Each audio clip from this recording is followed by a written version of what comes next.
Hey, Habs Nation. When Mark Bergevin pulled the trigger on acquiring Christian Dvorak from the Arizona Coyotes back in 2021, it was a reactionary move.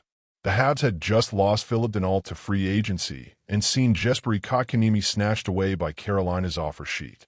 In a rush to fill the void, Bergevin sent a conditional first-round pick and a second-rounder to the desert for Dvorak, a deal that, in hindsight, feels like an overpayment. Fast forward to today, and the effects of that move are still being felt.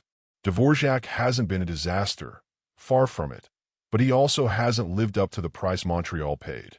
Now, as his contract winds down, it seems clear that his time in a Canadiens jersey is nearing its end.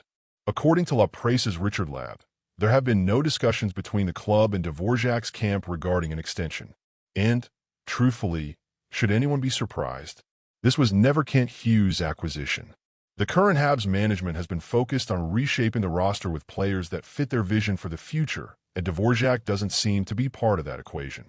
His name has popped up in trade speculation before, and with the trade deadline approaching, it wouldn't be shocking if he's moved before March rather than walking for nothing in July.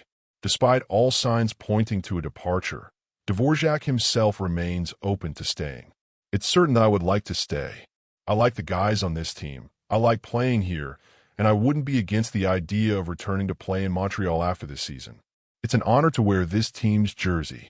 We'll see what happens, he told La Presse. His focus, for now, is on helping the team win.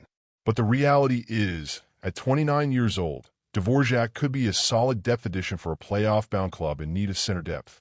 Montreal, on the other hand, is heading in a different direction, prioritizing younger talent and long-term fits. With Jake Evans also a potential departure, Cole Caulfield could lose two of his closest friends in a room within the next few months. While fans might not be heartbroken to see Dvorak move on, those inside the locker room appreciate what he brings. The writing is on the wall. Dvorak's days in Montreal are numbered. The only question left is whether he finishes the season in Bleu Blanc Rouge or if Kent Hughes finds him a new home before the deadline. Go Habs go!